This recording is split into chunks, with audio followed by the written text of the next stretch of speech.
Do you love counting calories? I might as well ask if you like back pain and pimples.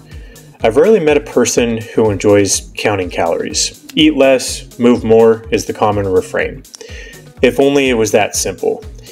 Calories are not the only reason people gain weight. What you eat can affect how you feel, hormones, and hunger. Not all calories are created equal. We will dive into alternatives to lose weight other than counting every single stinking calorie. As almost every person knows, losing weight is all about energy balance. This is measured through energy, quantified as calories. But are calories all the same? Calories are more nuanced and complicated than simply being energy. Regardless, calories are important, and if you want to lose body fat and recomposition your body, it's important to understand them and what other factors are at play. With that being said, having to track every bite, enter everything into an app, and never enjoy anything delicious is probably not a healthy way to live life. As a quick reminder, as always, if you're new, please subscribe, or if you're returning, please turn on notifications. It helps us so much. Let us know if this is the kind of topic you want to hear about or what other topics you want to hear more about. Leave comments below filling us in. Thank you. If you think that counting calories in general is just a waste, let's move on. Let's try something different. Try tracking your protein consumption instead. Protein is important in helping you maintain a healthy body as it repairs your muscles. Protein also helps to keep you full. So if the goal is to lose weight and not gain muscle, a high protein intake is still beneficial. And as a reminder, these don't have to be exclusive. It improves satiety, so you will be less likely to eat more of the things like processed junk. Research has shown that by increasing protein from 15 to 30% of what you eat, people on average eat less than 400 calories a day. They eat 400 less overall. Secondly, protein is costly compared to other macronutrients like carbs and fats. This just means that it takes more energy or calories to process than the other macronutrients. Your body will burn a little more energy. This is relatively minute, so don't think you can eat all the steak in the world. However, calories are still calories, just in comparison. Third, protein is on the lower end of preferred energy sources in your body. Since it is used for many needs in the body, it is less likely to be stored as fat. Starting your day with a high protein meal, such as eggs, is something I would recommend. Try replacing a grain-filled meal, such as bagels or cereal, with eggs. They are nutrient-dense, packed with protein, and a really good option. Simply put, losing weight can be as simple as changing your breakfast. 2 studies in particular point out how just switching to eggs in the morning can increase your odds of losing fat without trying too hard. The first study looked at a group of women who replaced their bagels, normal breakfast, with eggs.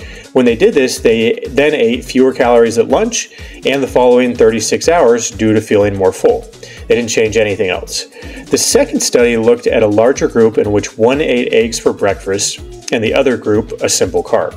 After 8 weeks of observation, they found the A group lost more weight, reduced waist circumference, and lost more body fat. These combine to show the power of increasing protein from the beginning of the day and how one simple meal, just one change, can help to change the course of your day and your weight loss journey. In addition, eggs are one of the healthiest, most nutrient-dense options on the planet. Ironically, I would also recommend that in order to ditch counting calories, start by counting calories or portions at first, but just for a little, so you don't have to forever. I'm trying to help you think long term.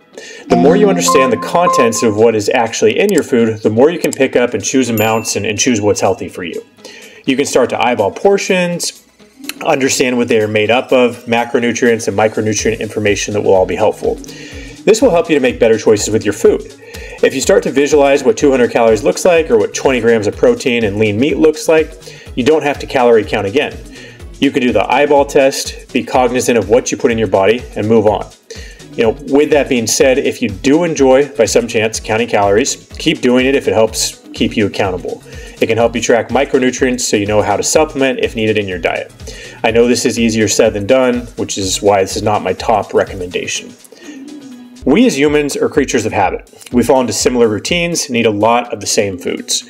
Once you see what you eat regularly, you can then mix things up accordingly to fine-tune your results. Professional athletes have their routines. Chefs know how much of what ingredients and how to make things, how to make delicious food, and we all know what to do to be successful in our jobs. It becomes easier with practice.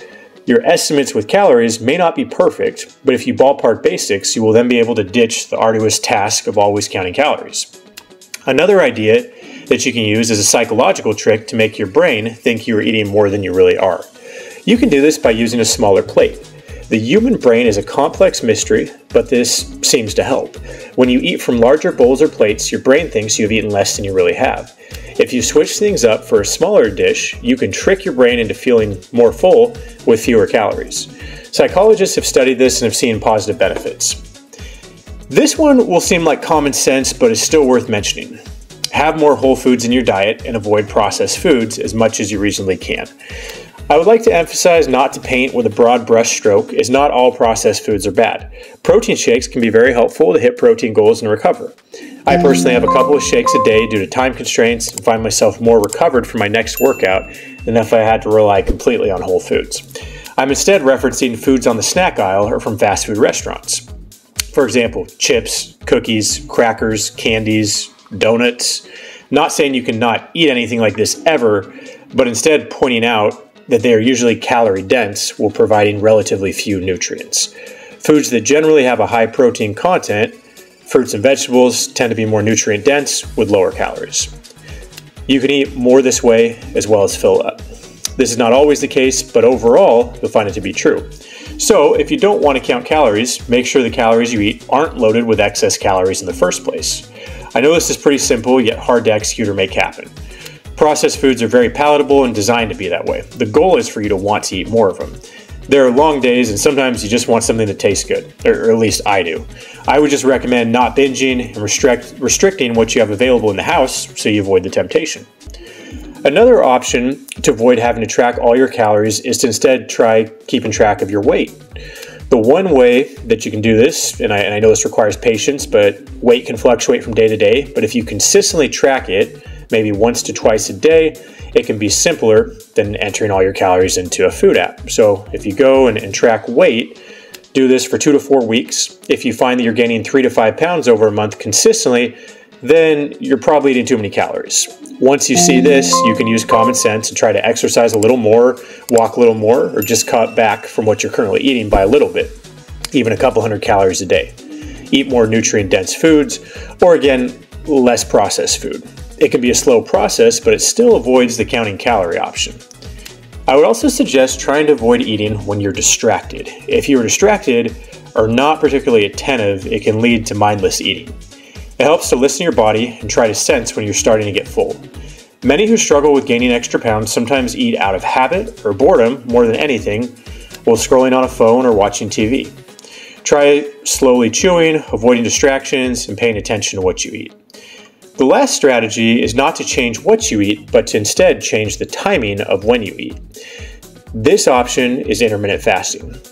For those who are not familiar, it is a strategy of fasting or going without food for big portions of the day, restricting the time period you eat.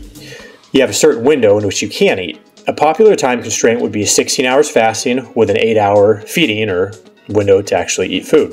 The belief is that if you have less hours in the day in which you will eat less overall. This can limit calories and overeating. Some studies have shown people lose weight when doing intermittent fasting when they did not even intend to or were not tracking weight loss. Fasting can be very effective, but only if it does not disrupt your day and concentration. The only way to find out is by experimenting and trying and seeing how it goes. Give yourself at least a few days, try it intermittently with the intermittent fasting. Just see how it goes. If you really do despise counting calories, then these suggestions from this video are definitely worth trying. There's no guarantee, but I've tried each at different times and seen success. They do give you statistically a better chance to see results, mix things up. Feel free to mix and match or combine to see what results work best for you. As always, please subscribe and let us know if you like this topic or what other topics you want to hear about. Leave comments, let us know if this content is applicable and if you'd like similar or different things covered. I would personally recommend protein, prioritizing that first and foremost. This will help with all workouts you do. Next, I would prioritize eating whole, unprocessed foods. Then, if you have not tried fasting, see if this helps you stay within your calorie and macro goals. I hope this video has provided value or sparked new ideas for you to implement or change your diet. Leave comments below letting us know what you'll try. We're always trying to bring practical fitness advice to everyday people.